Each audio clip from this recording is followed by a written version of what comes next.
Olá, pessoal, bem-vindos à aula 3 do módulo 5 Ciência e Ética, do nosso curso Como Pensar como Cientista. E hoje, nessa aula final desse nosso curso, a gente vai falar sobre um assunto extremamente importante que afeta todos nós, cientistas ou não, que é a questão da ciência e da ética. Por que afeta?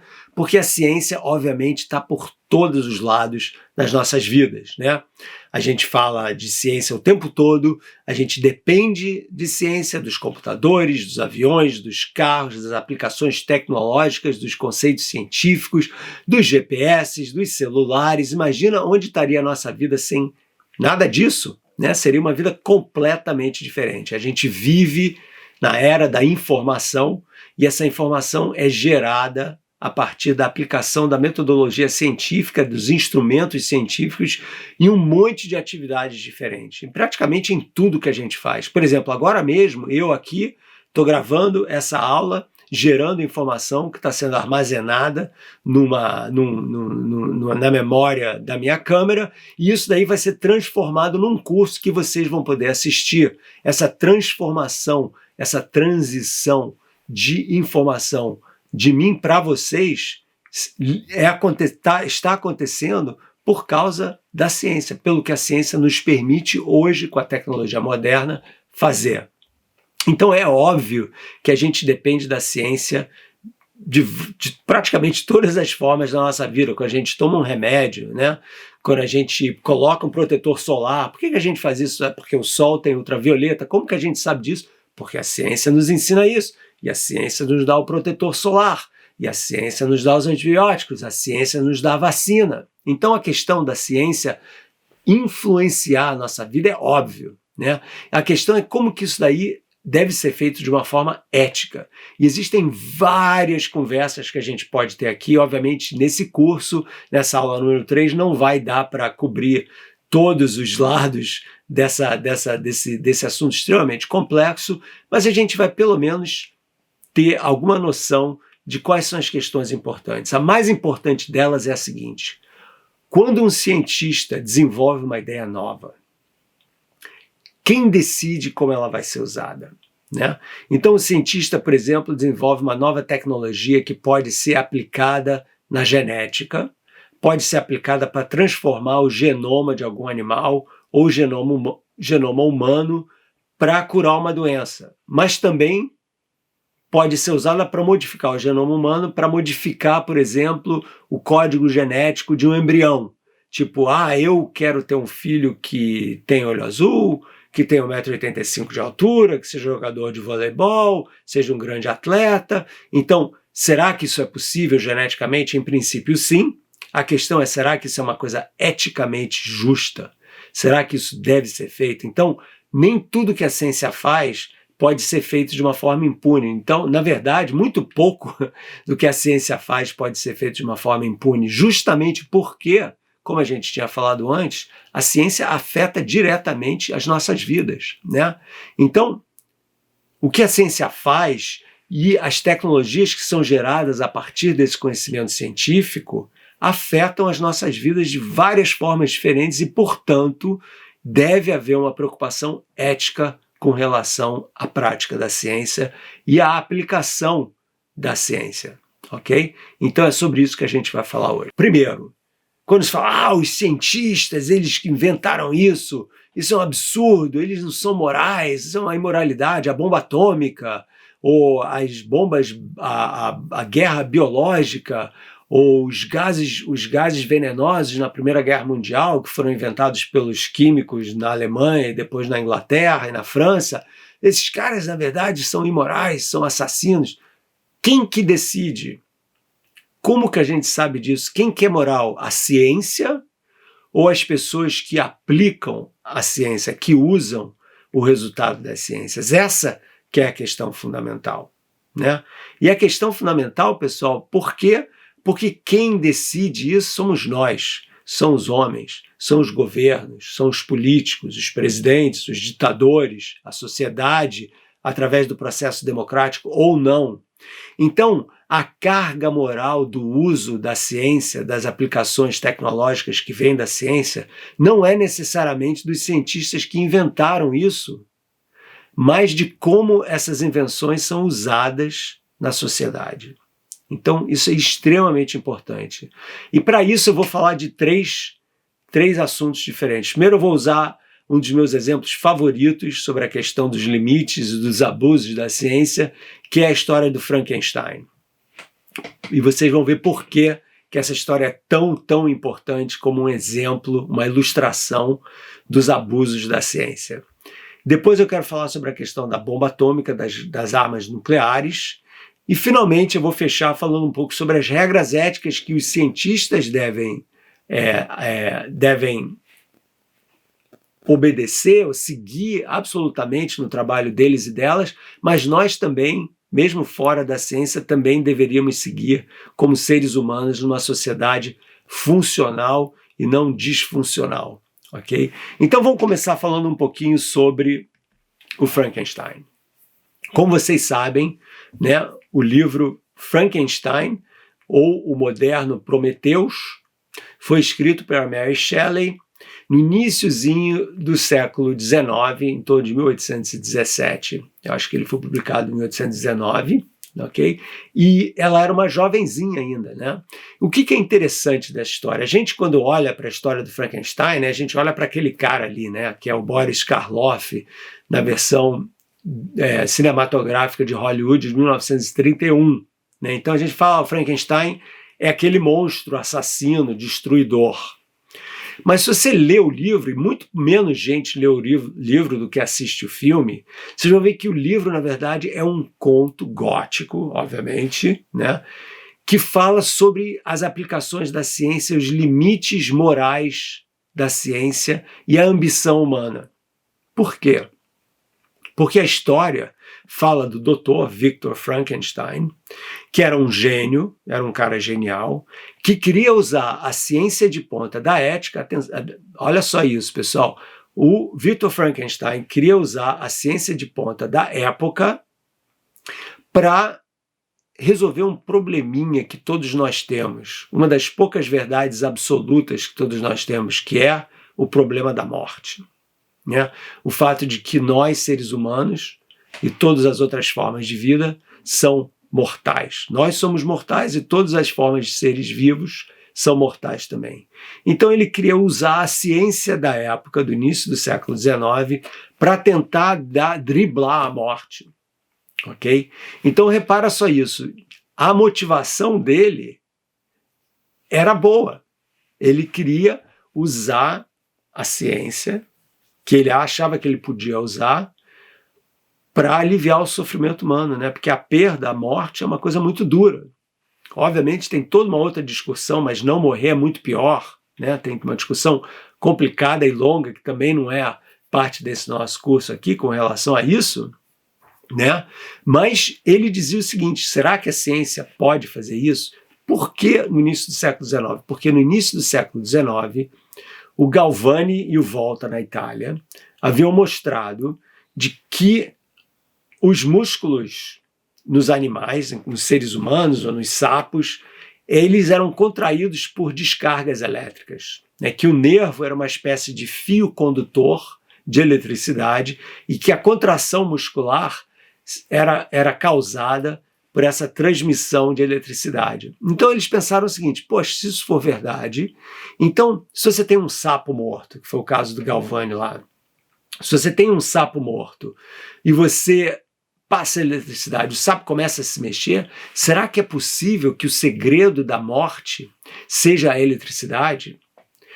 Essa era a ciência que estava sendo praticada na época, isso no final, ainda 1780, 1790 e tal, e a Mary Shelley, ela viu uma demonstração pública, uma aula pública de ciência, né, de divulgação de ciência, era super importante na Inglaterra, né, na Royal Institution, na instituição real, que se chamava, em que existiam, acho que toda sexta-feira tinha uma aula pública, né, em que alguém ia falar sobre algum assunto e ela viu isso e ficou completamente fascinada, tanto ela quanto o marido dela, que era o poeta Percy Shelley, e os melhores amigos deles, que era o Lord Byron, também um grande poeta da época romântica lá da Inglaterra. Então os três ficaram fascinados com isso, ok? E eventualmente A Mary Shelley foi escrever um romance, tem toda uma história por trás disso que a gente não tem tempo muito de analisar aqui, mas que eu conto em vários livros, por exemplo, no Criação Imperfeita, em que ela escreve esse romance. Então, veja o nome, Frankenstein ou o Prometeus moderno. Por que Prometeu moderno? Prometeu era o ciclope lá dos gregos, né, dos mitos gregos, que tinha roubado o fogo dos deuses e tinha dado para os seres humanos. Ele não só formou os seres humanos, como ensinou para eles a usar o fogo, ou seja, deu à humanidade a capacidade de usar a natureza para o próprio bem, né? Então, essa ideia do uso da natureza para criar alguma coisa, o fogo, né, como um bem que a natureza dá à humanidade, que pode realmente melhorar o nosso conforto e transformar completamente, né, a nossa maneira de viver, foi uma coisa que os gregos atribuíram a esse mito, mas que simboliza a importância do conhecimento natural, da ciência, da tecnologia. Pensa no fogo como uma tecnologia que está sendo usada. Então, a ideia aqui é que o Frankenstein também roubou o fogo, no caso aí não era o fogo, ela era a eletricidade, como o segredo da vida, e queria, portanto, driblar a nossa mortalidade usando a ciência de ponta, né? Então o cara vai e coloca lá os pedaços de cadáver, né? O Frankenstein, como conta a história e tal, só que no livro, ao contrário do filme, o cérebro que ele colocou na cabeça do monstro, da criatura, como era chamada, não era chamada de monstro, era chamada de criatura, era o cérebro de um cara genial. Então a ideia dele era criar uma super raça de seres que eram essencialmente imortais e muito mais poderosos do que os seres humanos, né? Só que ele queria criar só um, ele queria fazer uma demonstração disso. E a criatura, quando ela ficou viva, inteligentíssima, falando várias línguas, sabendo filosofia, etc., voltou a viver ou ficou viva, né, através dessas descargas elétricas e tal. Uma das coisas que a criatura pediu ao seu criador, o Victor Frankenstein, foi uma companheira. Ok? Então, o Frankenstein se viu com esse dilema ético de criar ou não uma companheira para sua criatura. Por que um problema ético? Porque ele sabia muito bem, se ele fosse criar essa companheira, essas duas criaturas geniais iriam criar uma raça de seres muito mais poderosos do que a humanidade, capazes de ameaçar a nossa sobrevivência, né? Mesmo que o monstro ou a criatura tivesse ótimas intenções, fosse uma pessoa pacífica, o terror do Frankenstein de ter criado um mecanismo que poderia obliterar a espécie humana controlou ele de uma forma terrível e ele se recusou a fazer isso, e daí tem todo o fim trágico lá da história. Então, isso daí tem uma ressonância direta com os medos que a gente hoje tem das tecnologias de ponta de fazerem exatamente a mesma coisa, da engenharia genética, de transformar a natureza humana, de criar super-humanos, mas só para as pessoas que podem, têm os recursos para isso, ou só para os estados, né, que podem aplicar essas tecnologias militarmente, e, portanto, criar super soldados, máquinas de destruição. Então, esse medo da gente usar essa tecnologia genética e também a inteligência artificial, igualzinho a ideia de que a inteligência artificial, como Elon Musk, o Stephen Hawking e várias outras pessoas, o filósofo sueco-inglês Nick Bostrom, falam, né, que seria a última invenção da humanidade, a ideia é exatamente igual, é exatamente a transposição da ciência de ponta da época do Frankenstein, era a eletricidade, e agora para a gente é a informação, é a genética, é a inteligência artificial falando da mesma coisa. Então quem decide? Esse aqui é o ponto. Até que ponto a gente pode usar a ciência para expandir os horizontes da humanidade sem interferir na nossa própria humanidade? Essa que é a questão, né? Então, no caso do Frankenstein, criar um super ser humano. No caso da engenharia genética, inteligência artificial, dos ciborgues, criar um super ser humano também, só que com as tecnologias modernas. Quem decide, né? Como fica claro quem pode fazer isso, ou quem deve fazer isso ou não? Ou será que isso não deve ser feito? Esse é um problema. A ciência é meio feito aquela caixa de Pandora, né? A caixa que guarda os maus do mundo, né? Quando você abre, elas saem você não consegue mais colocar para dentro, entendeu? Quando você tem uma tecnologia nova, por exemplo, agora a gente tem essa tecnologia genética chamada CRISPR, que também a gente não tem tempo para falar aqui, mas também já analisei em certos vídeos lá do YouTube. Essa tecnologia CRISPR, ela tem essa capacidade de transformação genética da humanidade. Quem que vai decidir como ela vai ser usada? Né? Isso está sendo debatido agora, enquanto a tecnologia também está sendo desenvolvida. Então a gente tem uma preocupação ética muito grande com relação a isso. Ok? Muito bem. Então esse é um exemplo importante. Outro exemplo importante, o caso da bomba atômica. Como vocês sabem, a bomba atômica foi desenvolvida entre 1942 e 1945 aqui nos Estados Unidos, no projeto Manhattan, certo? Por quê?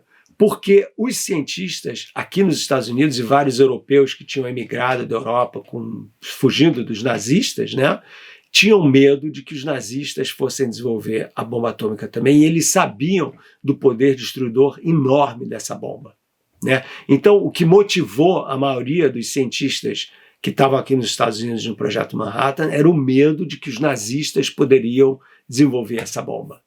Okay? Imagina se o Hitler tivesse uma bomba atômica, seria realmente terrível. Então, incrível o processo de produção dessa bomba, a captação de recursos, o foco, o dinheiro que isso custou aqui nos Estados Unidos, e os caras conseguiram.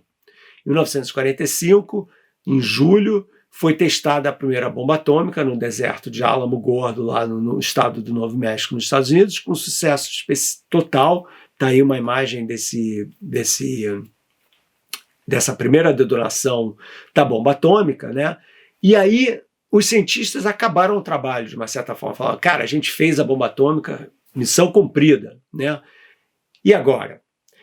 Aí é que veio a confusão. Os cientistas muitos dos cientistas falaram o seguinte para o governo, só que esse não era um projeto civil, era um projeto militar. Ele era visto pelo General Leslie Grover, que basicamente estava lá para ver se a coisa funcionava ou não, e eles colocaram um diretor, que era o J. Robert Oppenheimer, que era um físico de primeira linha, genial, brilhante, para supervisionar a coisa toda, mas na hora de decidir, os cientistas falaram, a maioria dos cientistas falaram, por que vocês não fazem uma demonstração? Em 1945, a Alemanha já tinha se rendido, então a guerra tinha acabado, pelo menos a guerra na Europa, mas a guerra no Pacífico com o Japão ainda não tinha acabado, né?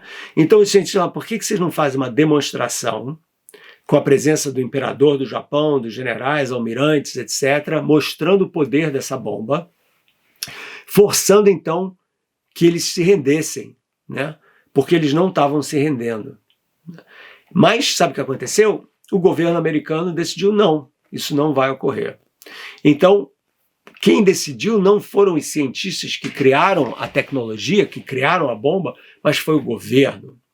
E foi o governo americano, então, que decidiu jogar 2 bombas atômicas em 2 cidades, em Hiroshima e Nagasaki, num espaço de menos de um mês, entre as 2 detonações, né, que mataram mais de 200 mil pessoas imediatamente, 200 mil pessoas imediatamente, fora as que foram morrendo no decorrer de anos e décadas devido à radiação e tal. Essa decisão catastrófica de usar uma arma de destruição de massa numa população civil, foi feita por pelo governo americano, e não pelos cientistas que desenvolveram a bomba. Então, para eles, o desenvolvimento da bomba era só um símbolo, para a maioria deles. Alguns não, alguns eram mais sadísticos, sádicos um pouquinho, né? Mas a maioria deles fala, não, a gente desenvolve, mostra que pode, e assim a guerra para. Não foi isso que aconteceu. Quem decidiu? Não foram os cientistas, não foram aqueles que criaram a tecnologia, mas aqueles que se apropriaram e financiaram a tecnologia. Então, essa ideia do financiamento da tecnologia é muito importante, né? Quem financia a tecnologia é que vai realmente bancar, no final, o uso dessa tecnologia. Isso é muito importante. Então, quando você, como cientista ou pessoa, está se aliando a algum projeto que você tem dúvidas éticas com relação a esse projeto, pense 2 vezes antes de entrar nesse projeto, né? Não se alie a uma coisa com que você não se alinhe eticamente, né? E vários cientistas realmente se recusaram a trabalhar, mas com medo dos nazistas era muito difícil você não se aliar a esse projeto. Então a situação era muito complicada, né? E qual é a desculpa do governo americano para ter usado isso? Eles falam, se a gente não fizesse isso, a gente ia ter que ter uma invasão por terra e mar do Japão, que ia custar não centenas de milhares, mas milhões e milhões de vidas, tanto americanas quanto japonesas, e a bomba realmente, depois da segunda detonação, o imperador do Japão decidiu se render. Essa é uma decisão extremamente complexa, muito difícil. Eu acho que demonstrações iam ter sido muito mais úteis, não era necessário isso. Outro argumento é que eles realmente jogaram a bomba para poder intimidar a Rússia, na União Soviética, na época, que estava tentando se apoderar do Pacífico ali também. Então, quer dizer, tem toda uma complexidade sociopolítica aí muito, muito maior do que os cientistas que desenvolveram a tecnologia da bomba nuclear. Okay? Então, decisões éticas são complexas na ciência, são complexas na política, e quando você tem alguma suspeita daquilo que você está fazendo eticamente, é melhor você pensar 2 vezes antes de ir em frente. Okay? Mas é difícil quando você tem uma pressão tão grande quanto a possibilidade do Hitler ter uma bomba atômica. Pensa nisso. Se coloca no pé, né? No pé não, se coloca na situação desses caras e vê o que você faria no lugar deles, sem saber o que ia acontecer depois, né? Porque a gente sabe, né? Então é bem diferente, mas se coloca lá no lugar deles e pensa, o que eu faço? Vou ou não vou? Trabalho ou não trabalho nesse projeto?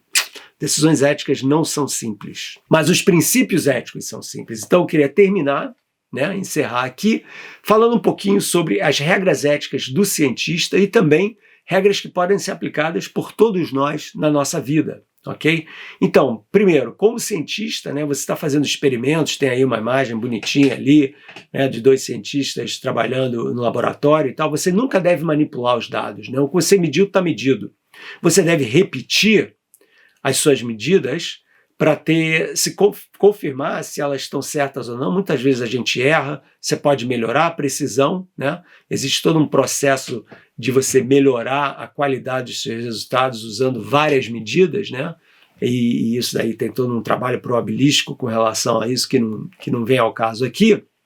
Mas o ponto é que você sempre deve acreditar nos dados. Da mesma forma que o Kepler acreditou nos dados lá do Tycho Brahe, você nunca muda na mão os dados. Isso daí é totalmente uma ofensa ética de altíssimo nível que vai lhe custar a sua profissão e certamente a sua reputação como cientista. Então, uma grande mentira, no caso aí mudando os dados, uma grande mentira na vida vai ter repercussões sem a menor dúvida. Ok? Outra coisa, nunca se deixe levar pela ambição e pela vaidade pessoal, né? É isso que força, às vezes, as pessoas a cometerem atos que não são éticos, né? E isso é que deve ser, você tem que estar sempre ligado para que isso não ocorra. Então, não pense no sucesso, pense no trabalho.